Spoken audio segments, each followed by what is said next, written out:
We are... Should be live. It says live. It's live. Is we up and going? But I want to make sure it's live on the website too. All right. I'll wait for it. Kai's again with the green screen. Hi, Kai, we miss you. Why? Maybe I'm sure it's taking up the Good. extra bandwidth. All right, good to go? Yeah, we're good to go. Awesome. Good evening, and welcome to the 9th ever edition of IAOA's rebranded Collabcast. As always, I'm Adam Serwinski, joined by Nick Ayers, and tonight is a very special episode. It's certainly different than our prior episodes, and because tonight's episode is not about one topic or one person, but about many. It's not about multiple years, but about 6 months of experience. It's really about the changes that have been made in certain member agencies since they left Innovation 18. Now, before we get to the specifics of our guests and their topics and how we're going to discuss it, I really just want to remind everyone that we want you. The rule number one of Collabcast is engagement. Ask questions, give suggestions, provide feedback. It's no point to listening to it if you're not actually engaging in the conversation. Now, where you engage in the conversation is the big key.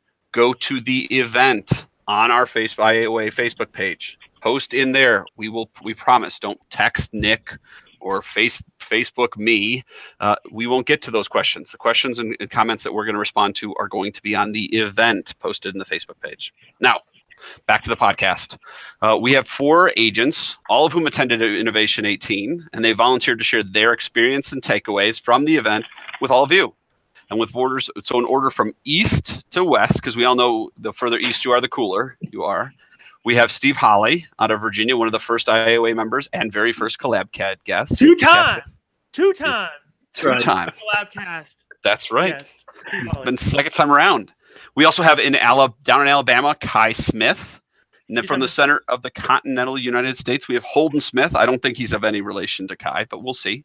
And but certainly not last, we have Dave Marzilli, who's way farther out west and is rocking a fantastic fish Hawaiian shirt. I mean, that man, I don't know how you don't buy insurance from that man right there, to tell you the truth. Right? Most people don't. So anyway, thanks for everyone for joining us. I want to allow you to kind of introduce yourself. So why don't we do it in the order I introduced you? Steve, why don't you give everyone a hello and tell everyone a little bit about your agency and your experience so they can kind of understand a little bit more about you. Hey guys, Steve Holly. I am in Southwest Virginia. I've been an agency owner since January 1st, 2000. I have the honor and distinction of being the very first member of IAOA. So Dave Jackson was making good decisions early on, and I'm just happy to be here. Or desperate ones, right? Yeah, Kai just hopped back in. Kai, are you feeling all right to introduce yourself? Are you scheduled? I know you were having a little technical difficulty, but are you all right? Can you hear me okay? Yeah, perfect. Look, she comes in right on key. Okay, great. You're good. Go ahead. Why don't you introduce yourself and your agency to everyone? Okay, my name is Kai Smith. I'm with KTL Insurance Group. We are located in the Birmingham area of Alabama. Been an agent 14 years, coming from a captive history. Very cool. All right. So now, Holden, why don't you give us the 411 on you? I think that's what the kids say today. Yeah, I'm Holden Smith. I own Lennox Insurance in Northeast Arkansas. Been an agency owner since February the 1st of 2016. Spent about 2.5 years as support staff for a State Farm agent before that. So that's kind of our story on how we got here. Been at it just over 2 years now. All right, Dave, you're up. My name's Dave Marzilli with Weber Insurance and Financial out of the San Francisco Bay Area. Started in 2013 with my business partner, and I joined just a couple years ago to grow the agency, and we're a virtual remote agency. So we all work from home and have agents in 4 different states.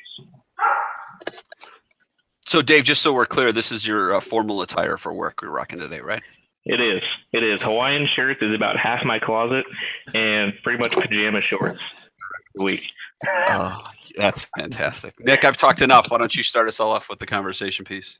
Sure. So the whole point of this episode, and this episode is a little bit different than normal Collabcast episodes, is typically we have an agent on and we're trying to dial in specific processes, specific tactics, specific ways of doing business, something that they bring to the table. What we thought would be a really great idea and to kind of fit along the mode of collaboration is if we got some past event innovation, in this case, Innovation 18 event attendees. And I want to preface really quick, this is not a commercial for Innovation 19, although if you are not going to Innovation 19 yet, buy your ticket now, that's all I'll say. Maybe something at the end. But this is not a commercial for Innovation 18. Really what we want to boil down and drill down on is how these agency owners were able to implement different things. So whether you go to our event or other events, or whether you hear one idea or a different idea, you're able to take steps forward and implement. Because I think what happens at a lot of events is people go and then they just kind of get overwhelmed with things. They write a bunch of notes down. They put a lot of stuff on their to-do list, and they really don't know how to attack it or get to the next thing. So we're gonna hear some stories of some folks. I believe we have a couple people here who were scholarship to the event, who, if it weren't for the scholarship program, would not have been able to go. And they've been able to do some fantastic things post Innovation 18. And we just kind of want to learn what they did, the wins that they had, the lessons that they've learned, and kind of how somebody can kind of implement various things or similar things. Perhaps it's an automation strategy. Well, what lessons were learned, and how can I avoid those mistakes? Because I want to jump in this as well. So that's really kind of the nature of what we want to address tonight. We're not going to take up too much of your time. We're very respectful, but we just kind of want to hear some success stories and some lessons learned from some really successful, awesome folks. Yeah. I think that's a great way to intro it in. Let's start off. When I talked in preparation for the podcast, we'll toss it to Steve Holly. Steve, you actually implemented a tactic, if you will, for lack of a better term, while you were at Innovate. Is that correct? Yeah, on a breakout, there was the idea of sending sympathy ice creams to folks. I had an underwriter who just had a surgery, and right away, on a break, I called my office, said, "Hey, go to ecreamery.com. We need to send this to our underwriter," and it was done within a half hour of hearing the idea. Now, is that something you've implemented and is ongoing with your agency? Is that something you're doing now repeatedly with different vendors or relationships you have? Yeah, we're doing it. We've done it with 2 or 3. Well, we had another underwriter who had lost a family member, and just little stuff like that. That's nice for the people that you deal with, on a regular basis. Just kind of helps, create relationships or make those relationships better. And anytime we've sent that, we have gotten a message back immediately saying how much it was appreciated and that sort of thing. And Steve, can you, for the sake of the people who are watching, can you kind of tell us a little bit more what the eCreamery thing is? People are probably watching this, they're not having, it's kind of lost on them what that is. Yeah, eCreamery is basically it's ecreamery.com. You can get customized ice creams. It certainly was not my idea. I picked it up from Innovation, obviously, but basically you can send pints of ice cream to people and thank them for whatever, or offer sympathy for whatever. It's just a really unique way to kind of send a gift to somebody, saying that you're thinking about them. And, that was something that was on my mind. I had an underwriter that had a surgery, and somebody that we worked pretty closely with. And it was like, man, that's a great idea for, a way to let her know that we really appreciate her. And that was Lee Blackwell-Zellmer's presentation, right? Talking about wowing customers and stuff. Yeah, give Lee the credit there, because that was her presentation. Yeah. Have you implemented any of that processes or extra touches with your business partners in other ways, in forms and fashions, after your takeaway? And maybe talk to people about how you've reflected or reviewed your business process in order to kind of account for those type of touches to improve your relationships with those. Yeah, another one and I think Lee may have had this one too, was to send cards. That's just a super way that you can just kind of email those out. We're not doing it in the same way that she does. She does it to wow her clients and that sort of thing. We're really doing it more with our carrier partners and vendors and folks like that you're talking about. So, I can't say that there's necessarily a defined process. This is exactly when we do it, but I did give my staff autonomy to say, hey, anything $50 or less, if you feel like it's the right thing to do, let's go ahead and do it. So you've actually kind of empowered your staff in order to kind of take on that role of relationship manager to some extent, to give out gifts, or I think you were talking about Starbucks gift cards, right? Emailing them directly from the Starbucks website. Right. And the staff have more interactions than I do on a daily basis with some of these folks. So it's nice to I think they felt pretty good to be empowered to do that. I think we had another client that had a surgery, and I say we're doing it mostly with vendors, but we actually did do some of this with a client as well who had a pretty major back surgery. And that staff member brought it to me, said, "Hey, this is exactly the kind of situation I think we ought to do it." I said, "Good, let's do it. Go for it." So Kai, when we were speaking about before the podcast, you were talking a little bit about how you took some of your takeaways and how it affected your culture with your staff, kind of how Steve had empowered them to do this thing. Can you tell people a little bit about your experience at what you took away, and then how you implemented those kind of changes with your team? Well, one of the biggest things was really realizing so many agents that I spoke with said that, when you're starting an agency, or if you're midway within an agency, you have a budget that you have to work within. And so one of the takeaways that I took that really helped me, that I immediately started, was trying to figure out what makes my staff tick. Because we assume it's more money, but that's not always the most important for everybody. And so I have a very key staff person in my office, and I have been trying to figure out other ways to reward her for a good job that were within my budget. And it's really funny. I bumped into an agent, and we started talking, and they asked me they told me they use a worksheet to kind of figure out and rank what's important. And I did that, and to her, it was time off. And so part of her evaluation this year, I gave her a few things. And one of the things I added was a paid day off for her birthday. I changed her hours so that she can be able to be home with her children after school. And gosh, my improvement in her has been just remarkable. She's just so grateful for the little things, and it really didn't cost me a lot of money. Kai, let me get your perspective on this. Maybe as it pertains to this person individually, but do you believe that increased, that increased level of, we'll just call it productivity in all areas? Do you believe that that's because you simply gave her a day off, a paid day off, or do you believe that it's there's something a little bit deeper there? Do you believe that maybe she feels like there's something a little bit, you have her back a little bit, in a different way?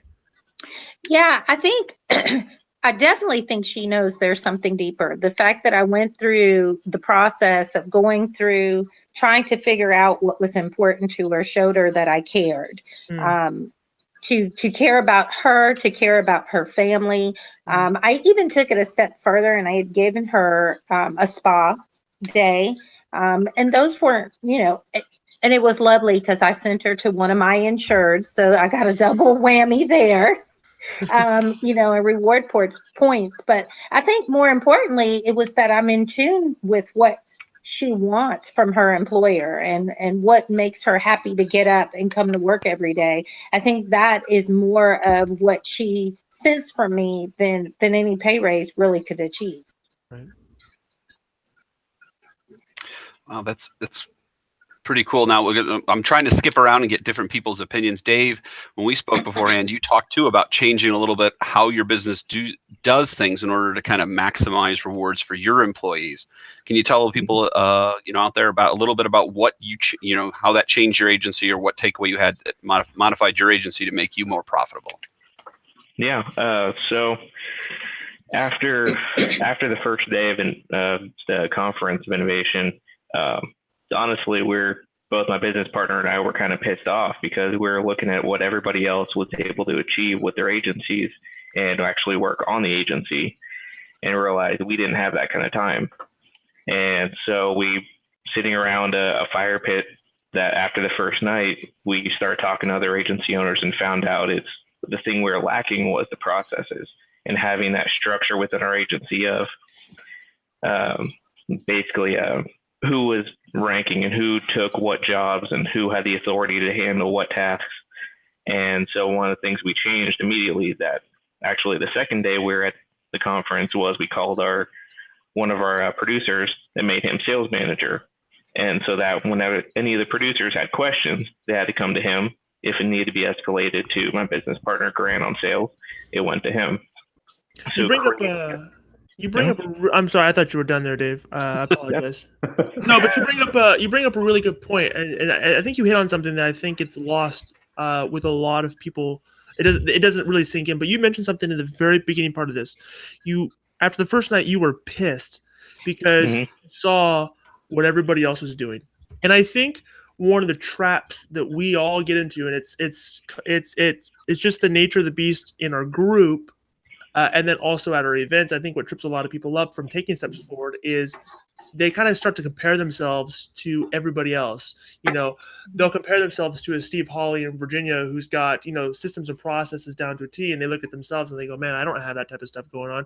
I must not be doing a good job. Or they try to overcorrect in other areas and they kind of get frustrated. It leads to a lot of frustration. I was talking with an agency owner just the other day, and they were telling me, how they were joking with me about how it's all my fault that they can't implement because they get too many ideas and they can't execute on them.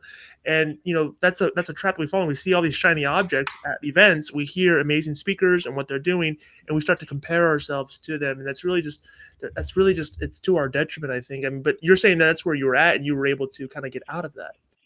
Yeah, for us, it was kind of a innovation out of anger, realizing that there's so much more that we could have done with the agency at this point, and we had been held back because the simplest thing of having this structure that had nothing to do with actually producing was actually what was holding us back. And we've had a huge influx of. My business partner has been able to produce more just for that fact. Our now sales manager has been able to gain a lot of education because he's so much more involved, and where he's a lot more of an asset to the agency now than he ever would have been at this point. Hey, Nick, if I could jump in, one of the things that you said was, talking about people being frustrated because there's all these things that you can do and you can implement and you haven't, and that sort of thing. Yeah, I'm a checklist guy. So, and, this was my third innovation, conference. So I'd kind of, seen it, and, you get out and you get all these ideas, and I put them all in a checklist, and then, I didn't get this one done, or I didn't get that one done. Well, the last one I went to it knowing I'm not going to get them all done. I've got a list of like 36 ideas that came from the thing. I'm not getting them done in a year. And we've done 16 of them at this point. If I were to get another, handful of those done by the, time the next conference rolls around, I feel like I've changed my agency in a lot of great ways. How did you rank those? How did you know to do those 16? What was that like? Most of it's gut. I went into it knowing that I wanted to look for some marketing ideas, and those were a few of the things that we hit on, but a lot of it, one of the things that Kai was talking about was, the idea of team and that sort of thing. And that really came through to me at the meeting as well. Several of the folks there that were presenting were talking about, team, and particularly Danielle talking about, a solid team versus a spoiled family. And, that kind of hit with me. And a lot of the things that we've implemented were fairly easy. I mean, the e-creamery thing we did on a break. So I picked the easy things and things that I felt like I could execute on pretty quickly, and tried to knock those out. Do you think that it's to your benefit that you kind of go for that low-hanging fruit first, and you kind of pick up a little bit of momentum, and as you get one or two things done, then you can kind of get a little bit it gives you forward momentum on the stuff that's maybe a little bit more medium to large scale stuff? Or would you recommend starting with just your biggest need first, regardless of what it is? I like quick wins. I mean, that it's kind of where I'm at.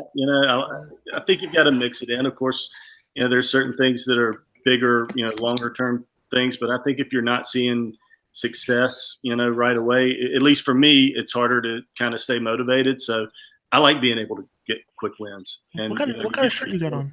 What shirt is that? Oh, what kind? Oh man, that is fresh.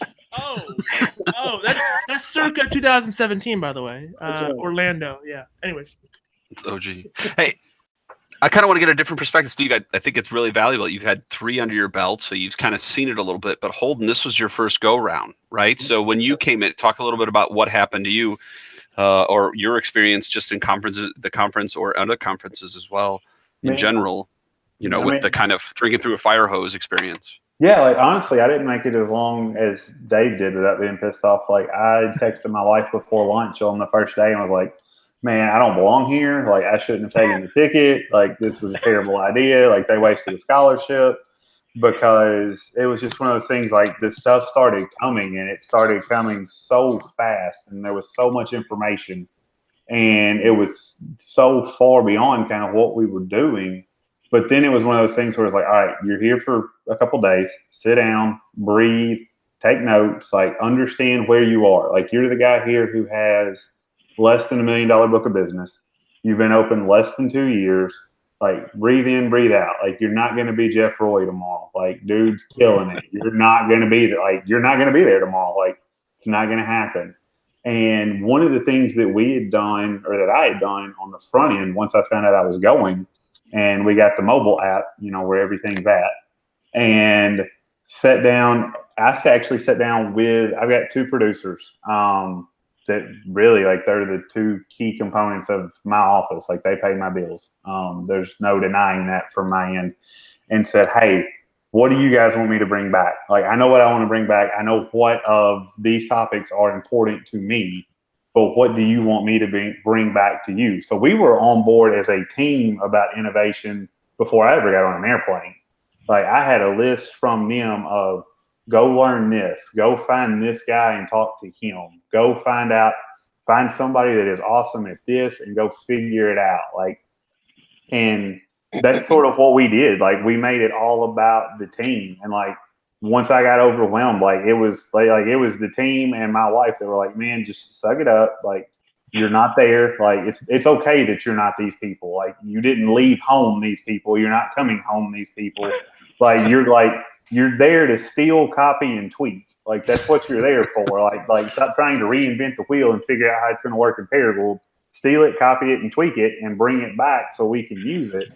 And by about midnight of night 1, like I had kind of made a list of this is what we're good at, this is what we're bad at, this is what I'm good at, this is what I'm bad at, and this is what I need to know before I go home. And really started sitting down and trying to dial it in, and got past that overwhelmed stage and went, man, I'm here. I'm lucky to be here, and I need to figure something out. There are several things out while I'm here and have something to take home and take home some value. And it really, like day 2 was completely different. It was like daylight and dark. Yep. You had mentioned you casually said I didn't come to this like Jeff Roy. I'm not leaving like Jeff Roy. Mm-hmm. If I heard that correctly. Yeah, but correct. I know a little bit about, only because of what you've shared in the group. You've had almost like a complete 180 in how your business has made money. Yes. And the production. So yes.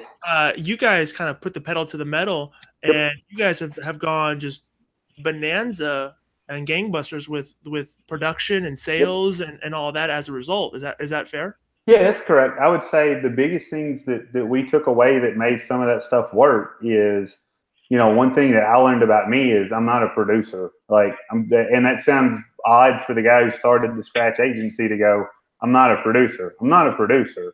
Like, I can tell you how to do it, but if you line me up with 15 appointments in a day to go close something, I want to beat my head against the wall. Like, it's just not, like, it's not whenever, like, it was sort of the combination of some of the stuff Jeff said, and then whenever Carlos got up and went, and I'm paraphrasing here, like, I own the place, I shouldn't have to eat frogs. It was like, hey, wait a second. Like, I can do this and play to my strengths and help make the phone ring. And it was amazing. Like, I came back and I stopped trying to produce, and we stopped having house deals. Like, my 2 producers, like, if they call me, it just goes back and forth. Or if it comes in through the internet, it just goes back and forth. I don't touch anything. And since that's happened, like, those guys started making bigger checks, which breeds, they want to make bigger checks again. Now they compete with each other, and it's just this almost like all-out war every month to see who can write the most business. And we're up basically like our revenue is up over 3 times from last year through the first 6 months of the year. Wow. So Nice. Holden, just to touch base on that, I mean, obviously kind of everyone's picking their jaws up from the floor, hearing about 3 times production levels. Right. Talk about kind of how did you pace that out? How did you stick to it? Obviously, Steve talked about small wins or quick wins. Did you have quick wins in that, or is this something that you had to kind of take it on the chin for a little bit, and then it just really took off as the new process built out? We were fortunate in that one of the things we had in the works going into the conference was we were moving offices, which in small town USA, Arkansas is still a big deal. Like where you're located at in a town of 27,000 people in Arkansas still matters. And we were down in a hole with really no signage, no recognition, no anything. So we had that in the works, but it was a leap of faith. Like we doubled our rent. Like we doubled our rent in 30 days. We picked up a utility bill and an internet bill that we didn't have before. So I mean, we basically agreed to pay an extra $1,500 to $1,800 a month on the idea that moving would benefit us, and then turned around and paid for a plane ticket and a hotel for a conference. And then we were able to really, whenever I got back, like starting February 1, every month since February has been our best month ever. Like we've topped every month since we got back. And it's just been one of those things to where we got small wins. Some of our small wins turned into huge wins. Like we moved in, our new office is next door to a mortgage office, and they send everyone that they do their mortgage to, they tell them they have to get 3 quotes, and they send them to us in 2 places they know are going to be higher than us. Like that's sort of like, I hate to be like, that's the model that the lady next door is running because she wants it to be with us so she can walk next door and go, hey, where's my stuff? So she sends it to us, and she sends it to 2 agents in town she knows we're going to beat, and that's sort of how she rolls with it. So we got that win. We're in the same office strip as a real estate agent, and they're sending their stuff. So it's one of those to where we got small wins, then we got confidence, and once we got confidence, and once our guys started going from paychecks that were teetering on not enough to keep them there, to, I mean, if we're doing 3 times revenue this year, you can sort of figure out how the producer's paycheck has changed too. Like I've got 2 guys right now that wake up every morning and can't wait to get to work. Most days they beat me there. They'll text me till 9 or 10 o'clock tonight going, hey, what do you think of this? What do you think of that? Like they're all in, and that's been huge. Like I can't stress enough how bringing your team into stuff matters.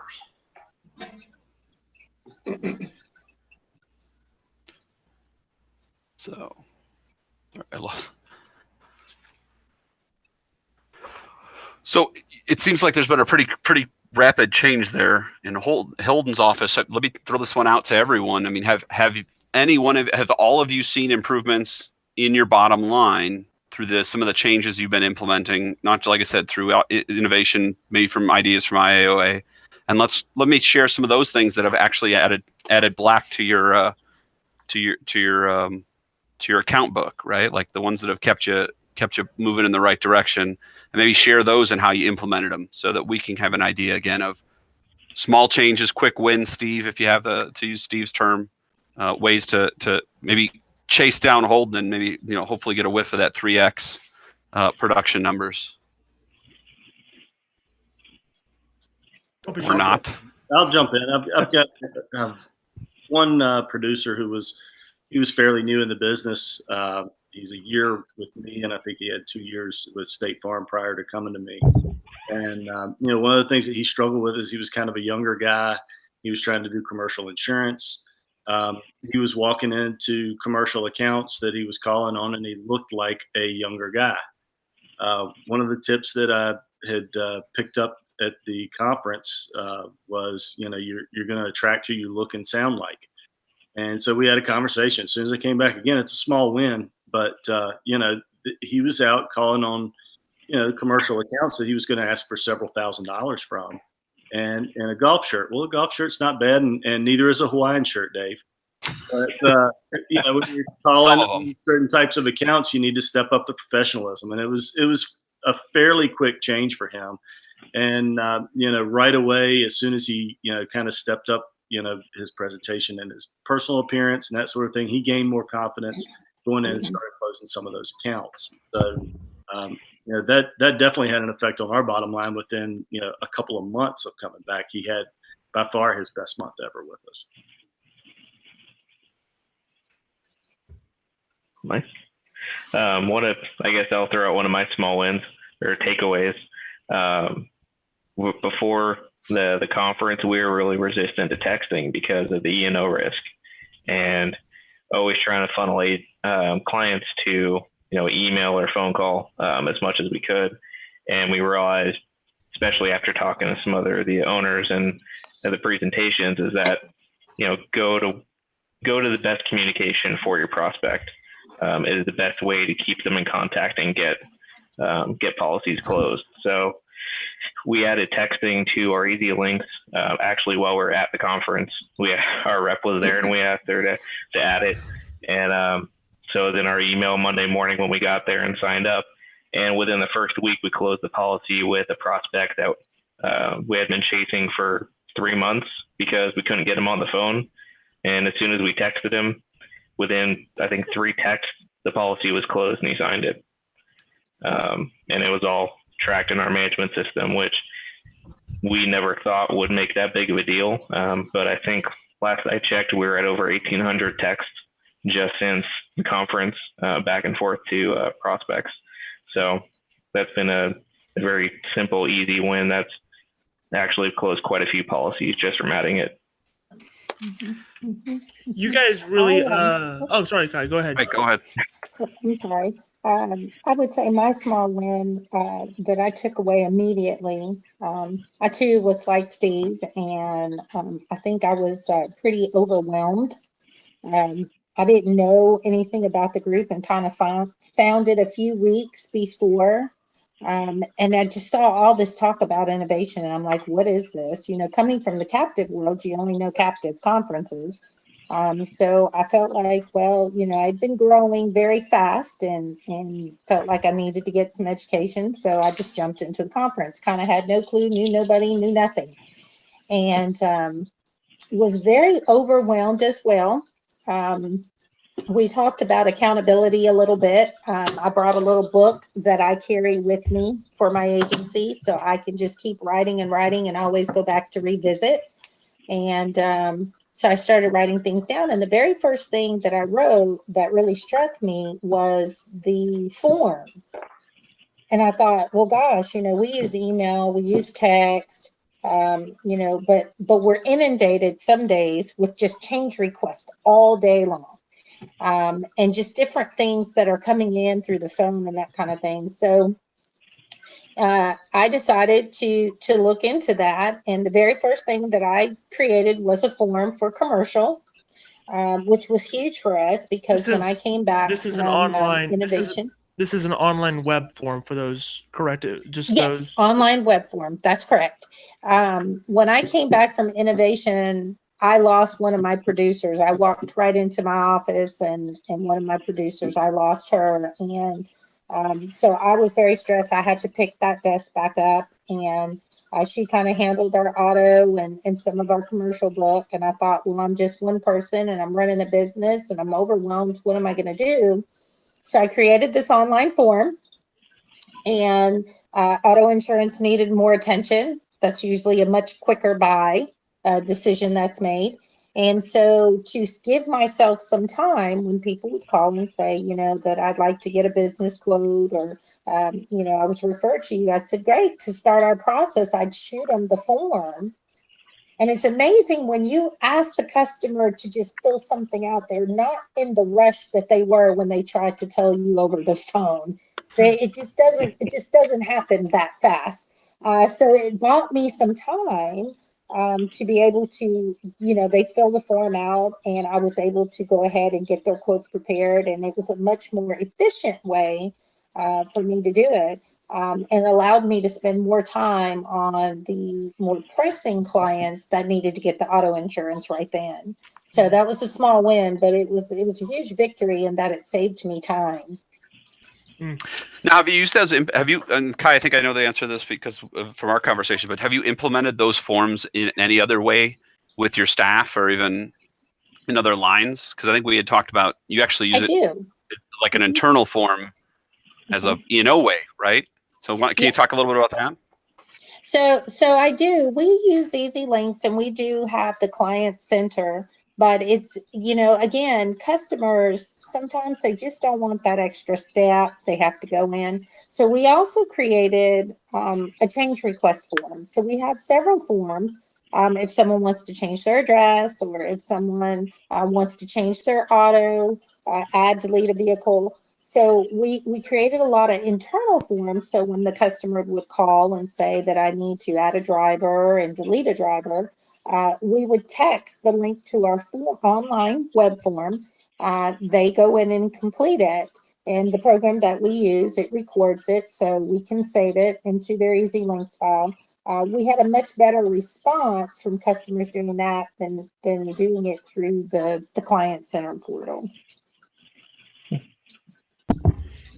You had mentioned, Dave, I think offhand, one of the things I think you guys really attacked as well is you guys added a lot of automation, or you're taking steps in the direction of automation. Can you talk a little bit about what you've done and how you've kind of started that almost seemingly from scratch, if I'm correct?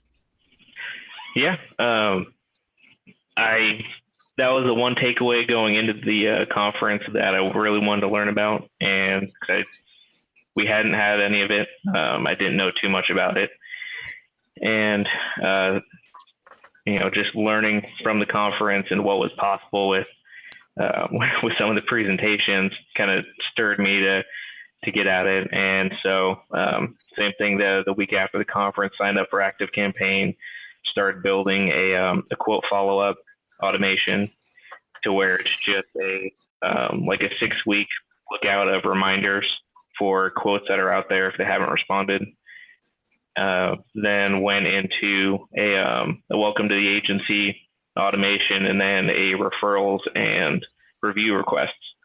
And I think that's been our biggest takeaway, or our biggest win from that is any time we close a policy, drop them into the welcome to the agency automation. And last I checked, we're up to 50 reviews on Google. Wow. When we left the conference, we were at 4, I believe. Wow. And that's all just from the automation of reminding people, hey, here's a link. If you hadn't, please, leave us a review. And one of the steps I added in there was a notification for the agent to call before that review email goes out to make sure we don't send a review email to anybody that had a lingering question or pissed off about something. But yeah, that's a little bit more for my peace of mind. But no, it's been a huge help. Having the with ActiveCampaign, there's a sales pipeline in there, and follow-up is always a tough spot with a lot of producers, and you don't know how well they're going to do at it or how well they're going to keep following up. So having that automation built out has been a huge help, and we have it built out so it doesn't look like automation.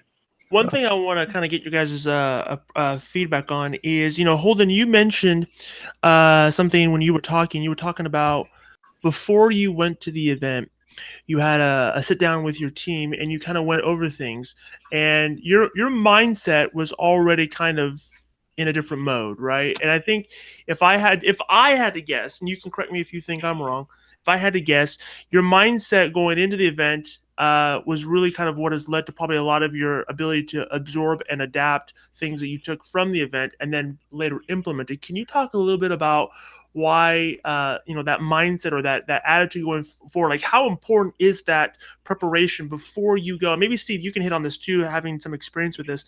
How important is it to just kind of go in there and think, okay, I'm going to go to this event or whatever event it is, or I'm going to go sit, whether it's a one-on-one meeting with somebody, you kind of prep yourself mentally and internally before you kind of hit that scene?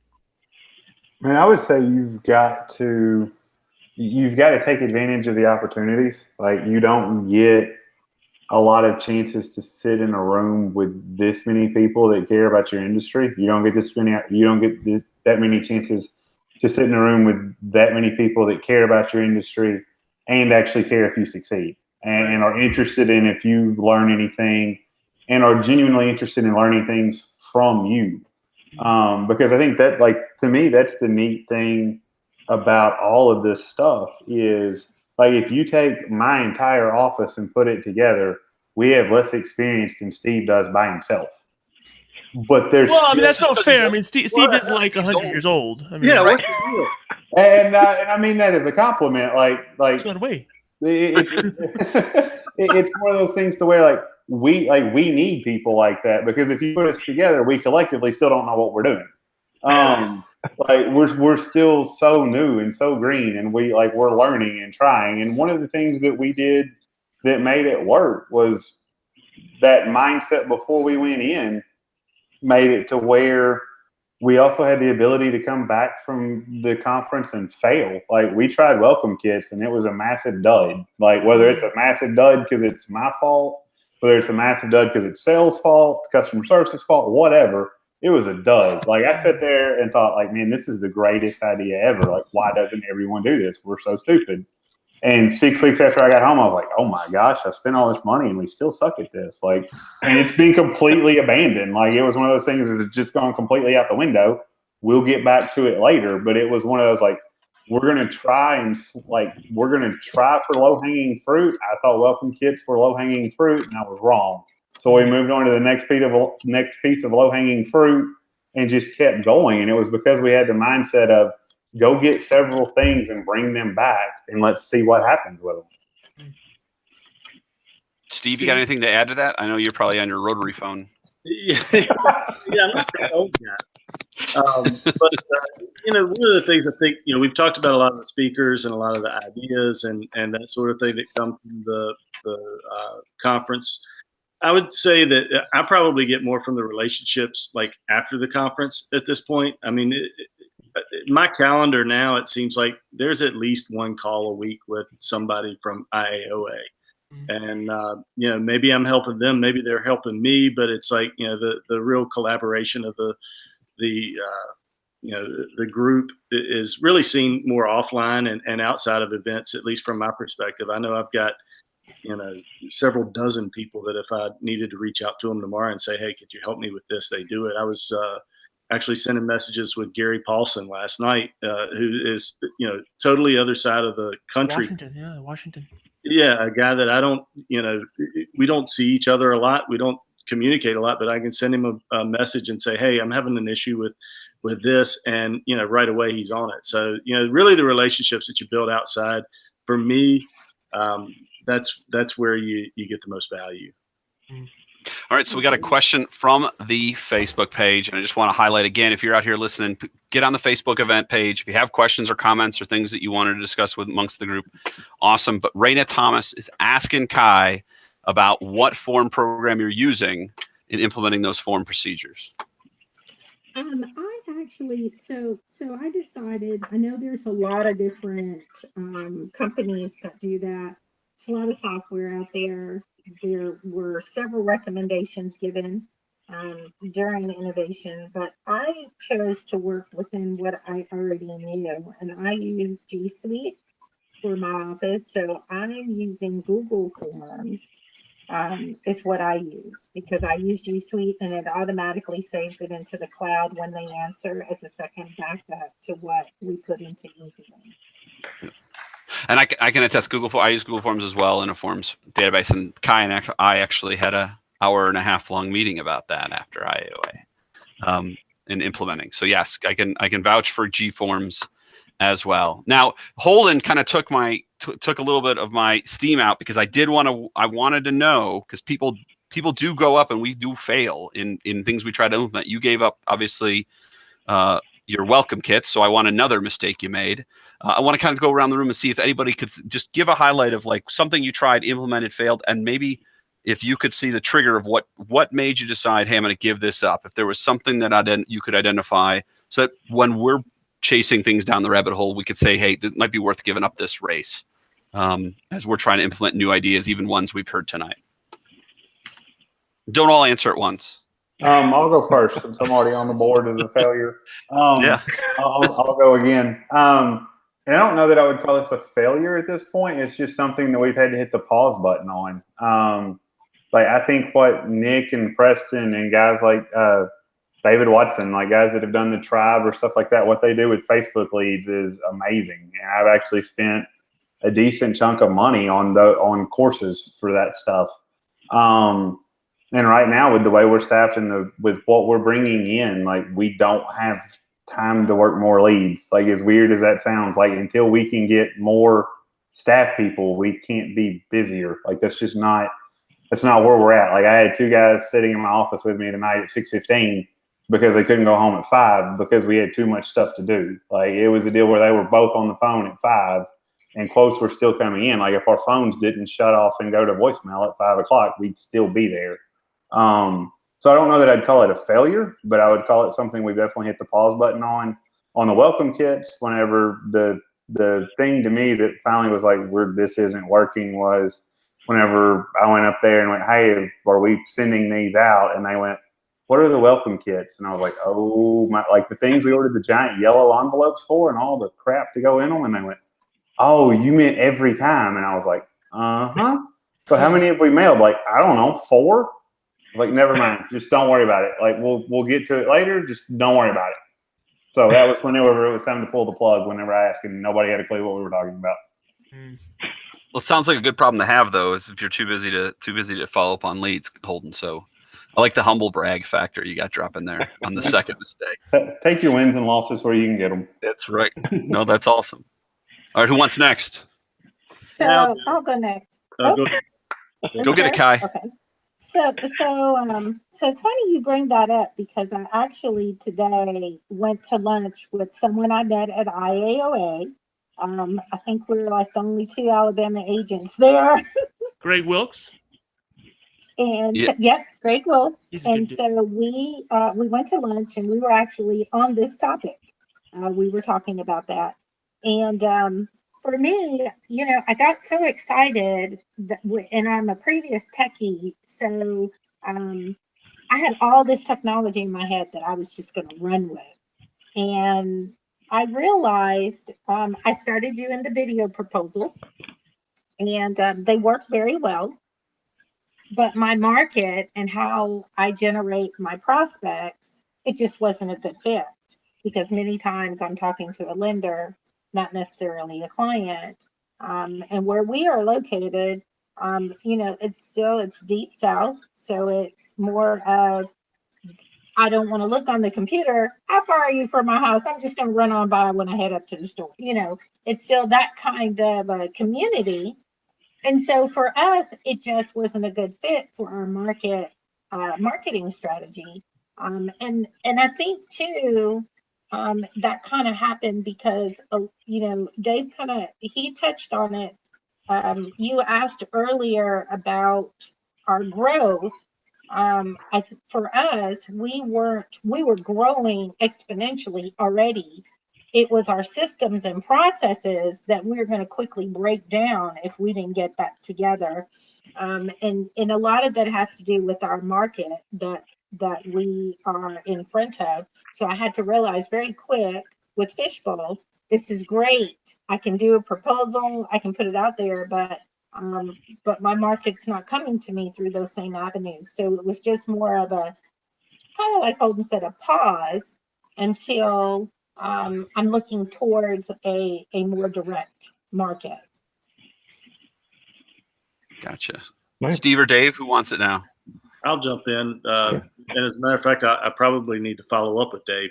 One of the things that we have not been successful with is implementing text effectively in the agency. Some of it's, challenges with vendors, and some of it's also just mindset of the staff. They're just not used to doing it.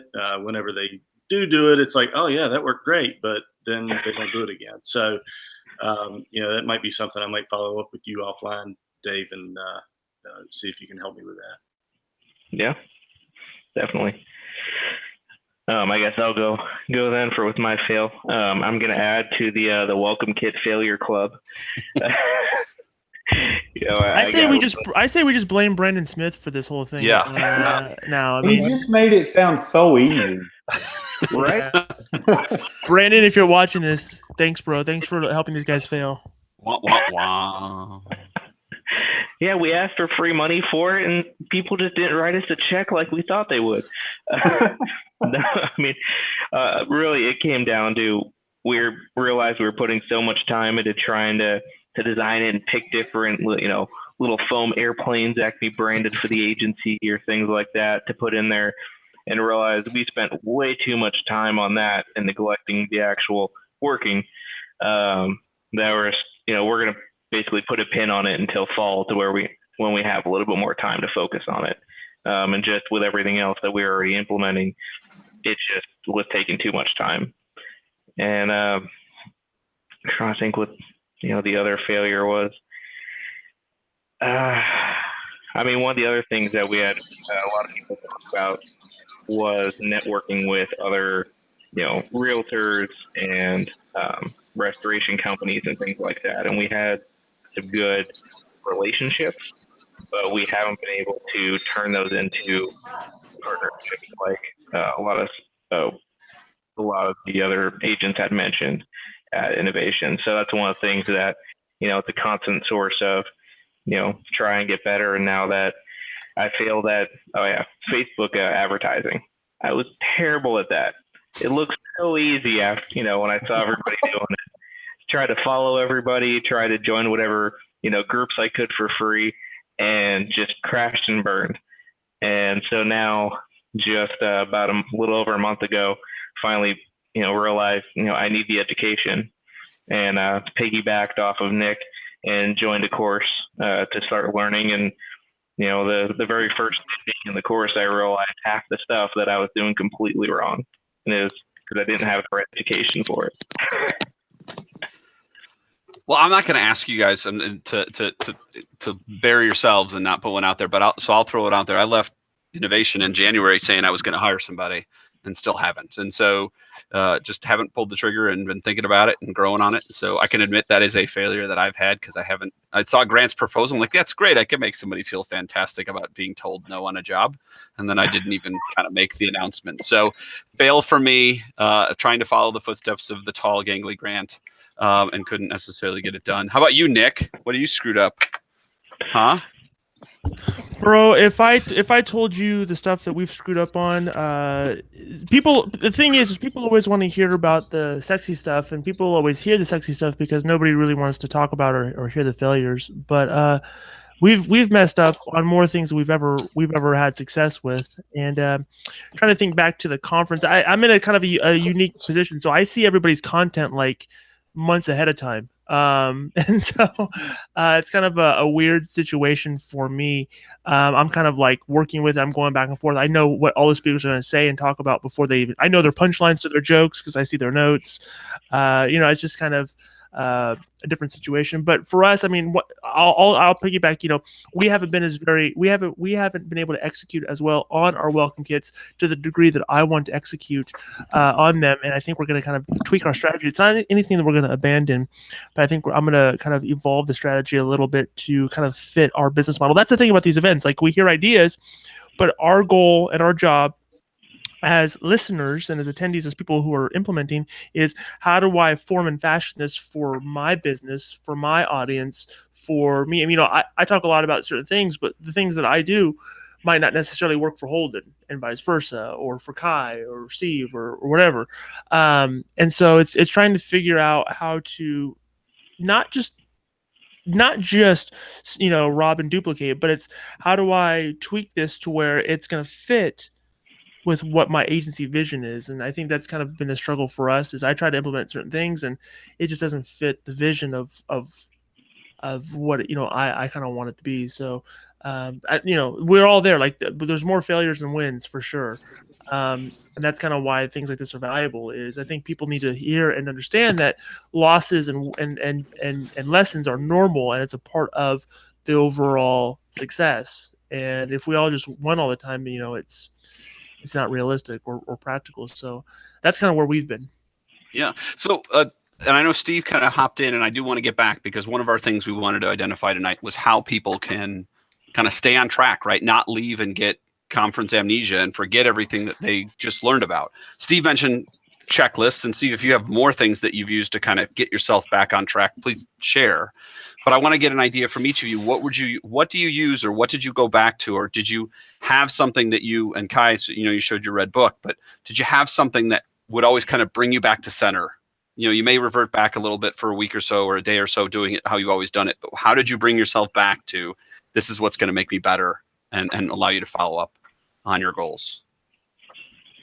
Yeah, I mean, I'll just finish, what I do. I use Evernote. Evernote is kind of my brain. It's searchable, and it's a really nice tool. I just make a checklist within Evernote. It's where I keep my daily tasks and to-do lists and all that. And just, from time to time, one of the items that's on there is the IA conference ideas. And I go back to it that way. So that's how I stay on track. Kai, you're on the screen now. Do you have one? Do you have another one aside from the red book? Yeah, sure. So what I use is my red book, and I kind of write down a list. I wrote down a list when I was at Innovation, and then I go to each of those areas and I kind of form an outline of what my plan is. I've had my book since I opened as an independent 4 years ago from being captive, and I just keep going. And so it's very important, I think, for all of us sometimes to stop. And it's just ironic you asked that question, because the next 2 days I'm going into hiding and taking my red book with me so I can revisit where I am for my mid-year goals and look at the things that I wanted to implement in January and how I planned at that time to implement them and see where I've fallen short. And so the book kind of helps me track that progress and go back and revisit things that I said, oh, I totally forgot I wanted to do that. And sometimes I do that, and it might have been a year ago or 2 years ago the idea occurred. So that's what I do to hold myself accountable. We have a question that came in from Mike, who's he's here in our neck of the woods, Dave, here in Northern California. His question is, and this will be up for all of you, did any of you use an outside consultant or specialist to achieve some of your success after you came back from the conference? Steve had his hand up, so we'll go first there. Yeah, I had used Kelly before from Agency Performance Partners. But definitely we executed through Agency Performance Partners on some other things that we kind of planned as a result of the conference, specifically around hiring. So Adam, maybe that's something you can think about. But definitely that's one vendor that we immediately started doing some things with. Kai, Holden, Dave, you guys use any coaches? Oh, Not. Go ahead. I was gonna say we didn't use a coach. We did hire what was supposed to be a marketing recruiting specialist. Was somebody that used to have their own independent agency, and turned out they didn't know what they were doing. And so that was a very short-lived hire that I can add on to the failure list of. We realized that we need to do it ourselves. Kai, you were saying? I did not hire anyone specifically. I actually decided to go the mentorship route. And as I had lunch today, and with someone who's got 6 agencies, and I'd aspire to be like him one day.